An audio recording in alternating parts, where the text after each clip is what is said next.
जय माता की। गुरु चरणों में नमन। मित्रों, आज हम आपको एक ऐसे विषय पर बात करेंगे कि अधिकांश गृहस्थी में ऐसा हो जाता है। कभी कभी घर का कोई बच्चा, घर का कोई बुजुर्ग, घर का कोई घर को चलाने वाला अपने रास्ते से भटक जाता है या किसी कारण से घर में मनमुटाव होने के कारण वह घर छोड़कर चला जाता है और इसकी जानकारी घर के किसी मेंबर को नहीं रहती है और घर वालों को बगैर बताए वह चुपचाप घर से गायब हो जाता है। इस स्थिति में घर के सभी लोगों को बड़ी परेशानी होती है और वह कहाँ गया, कैसे गया, या तो फोन ले जाता है तो फोन भी बंद कर लेता है या फिर फोन छोड़कर ही चला जाता है। इस कंडीशन में जीवित व्यक्ति अगर कोई घर से स्वयं ही गायब हो जाए बगैर मतलब के, तो घर वालों को बहुत परेशानी उठानी पड़ती है और चिंता भी बहुत होती है। तो उस कारण से आदमी करे तो करे क्या भाई, कोई ऐसी विशेष बात हो तब अगर व्यक्ति जाए तो समझ में भी आता है। बिना कारण अपनी चिंता को मन में रख के या किसी घर की ऐसी परेशानी के कारण वह घर छोड़कर भाग जाता है और किसी से कुछ बताता नहीं है, तब ज्यादा परेशानी होती है। तो इसके लिए क्या उपाय किया जाए कि उसका हमें पता भी लग जाए और वह व्यक्ति स्वयं चला भी आए। मित्रों, इसके विषय में हम आपको यहाँ एक जानकारी दे रहे हैं।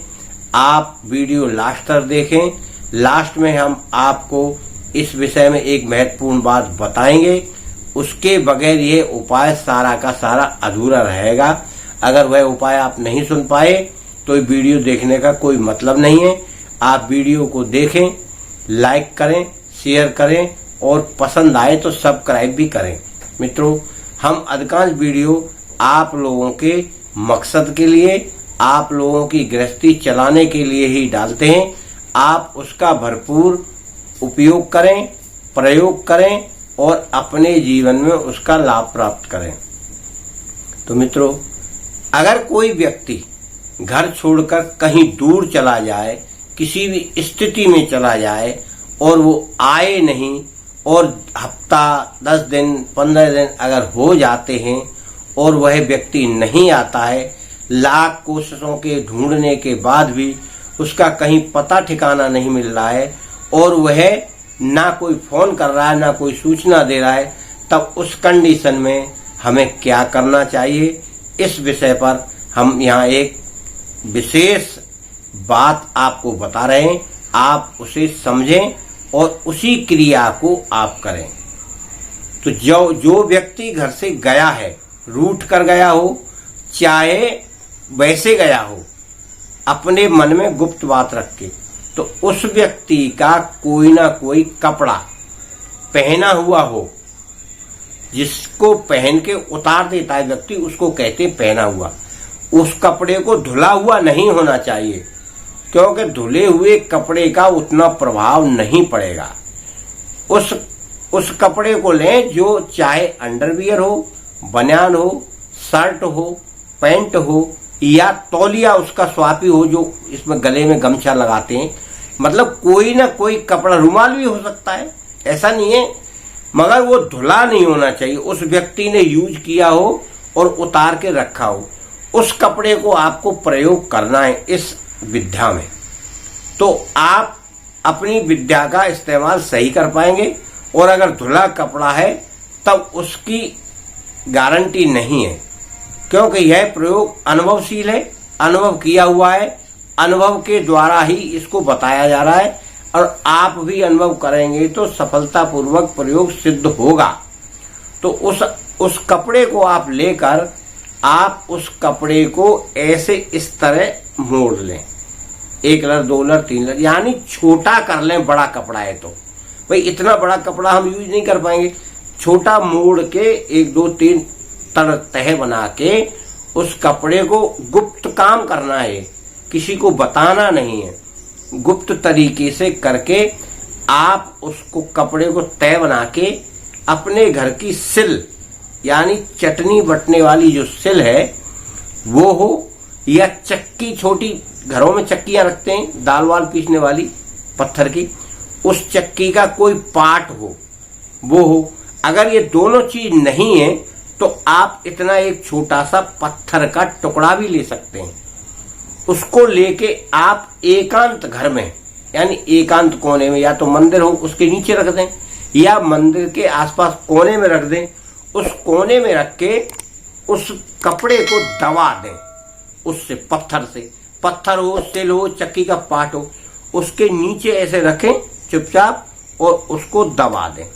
फिर आपको क्या करना है, एक तौलिया या गमछा लेना है, इतना लंबा करीब होता है 1 मीटर का, 1.5 मीटर का, उसको थोड़ा बट लें, ऐसे बट के अंटा लगा के, और उसको दोलर कर लें। दोलर करके उसमें एक रस्सी जैसी बना लें, उसकी हल्की सी, तो करीब इतनी बड़ी वो रस्सी बन जाएगी।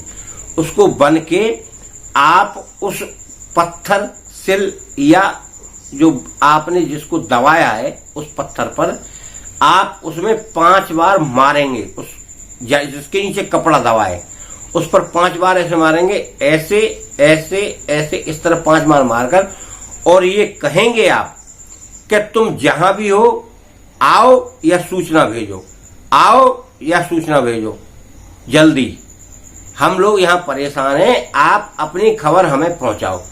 ये 5 बार इस तरह से मार कर आप उसके बाद एक दीपक तेल का या घी का लेकर उस पत्थर के ऊपर रखेंगे। ये क्रिया आपको करना है। अब ये जो हम आपको ये बात बता रहे, ये क्रिया तो लगभग पूरी हो गई, पर जब हमने जो आपको एक बात बताई थी महत्वपूर्ण, वह बात जो लास्ट में बताना थी, उस बात को हम अब बता रहे हैं कि ये क्रिया करना कब है। क्रिया करने का ही तो सारा प्रोग्राम है। ये क्रिया आपको तब करना है जब आपके घर के लोग शांत हो जाएं, यानी सोने का वक्त उनका हो जाए, तब आपको किसी एक व्यक्ति को, जिसको आपने जिम्मेदारी दी है, वो यह क्रिया रात को करेगा, दिन को नहीं करेगा। और रात को ही आपको दीपक जलाना है, और रात को ही उसमें रस्सी का एक हंटर टाइप का बना के 5 बार उसको मारना है, और दीपक जला के आपको फिर सो जाना है, फिर उसको नहीं देखना है। इस तरह से आप 2, 3, 4 दिन करें तो दूसरे तीसरे दिन आपको उस व्यक्ति का कहीं ना कहीं सुराग लगेगा, या उसका फोन आएगा, या उसकी सूचना आएगी, या कोई व्यक्ति आकर आपको यह बताएगा कि वह व्यक्ति यहां पर है। तब आपको सूचना मिल जाए या वह आ जाए, तो वैसे तो आ जाए तभी आप उसको, कपड़े को पत्थर के नीचे से हटाएं और यह क्रिया बंद करें। जब तक वह नहीं आता है तब तक आप ये क्रिया गुप्त रूप से करें, और गुप्त रूप से करेंगे तभी ये क्रियाएं सफल होती हैं। और आप किसी को दिखा के, बता के, या कोई देख ले तो नहीं करना है। उसमें टोक नहीं लगना चाहिए। जैसे हम कह रहे हैं, किसी ने टोक लिया, भाई ये क्या कर रहे हो तुम, कोई बाहर का व्यक्ति आ जाए या कोई और घर का कहने लगे ये क्या कर रहे हो, क्यों कर रहे हो, तो ऐसा नहीं करना है। तो वैसे घर के मेंबरों को तो पहले से बता के रखें कि ऐसे ऐसे ये आदमी चला गया है, उसके लिए हम एक क्रिया कर रहे हैं, तो उससे आपको पूर्ण लाभ मिलेगा। और जो व्यक्ति गया है वह स्वतंत्र रूप से आपको सूचित करेगा या आ जाएगा। मित्रों, यह क्रिया अनुभव की हुई क्रिया है। आप इसको करके आप अपने इष्ट को, मित्र को, भाई को, बंधु को, पिता को, माता को, दादा को, दादी को, जो घर से रूठ कर चला गया है उसे आप बुला सकते हैं, और फिर आप उनकी सेवा करें। भाई कोई ना कोई घर में ऐसा कारण रहता है जो चला जाता है, तो उस कारण से वो जाए नहीं। ज्यादातर बुजुर्ग लोग रूठ कर जाया करते हैं, या फिर जवान जाता है, या कर्जा हो जाए, या घर में कोई ऐसी परेशानी हो जाए, पत्नी से झगड़ा हो जाए, या किसी बड़े बच्चे से हो जाए, तो वो व्यक्ति घर से नफरत करके भाग जाता है। आप अपने घर को मेंटेन करने के लिए हर चीज का समझौता करके रखें। कोई किसी से इतने कड़वे वचन ना बोले या कड़वी बातें ना बोले ऐसी जो आपस में विरोधाभास हो। मित्रों, माता आपकी रक्षा करे, आपकी घर गृहस्थी को सुचारू रूप से चलाए, मेरी यही कामना है। आप सभी को बारंबार प्रणाम करता हूँ। विश्वधर्मा चैनल आपको अच्छा लगे तो लाइक शेयर सब्सक्राइब करना। मित्रों, आपका चैनल है, आप इस पर जितना लाइक शेयर करेंगे उतना ही मैं वीडियो डालता रहूंगा। अगर आप देखेंगे ही नहीं तो मेरा वीडियो डालने का कोई औचित्य नहीं है। आप सभी को धन्यवाद।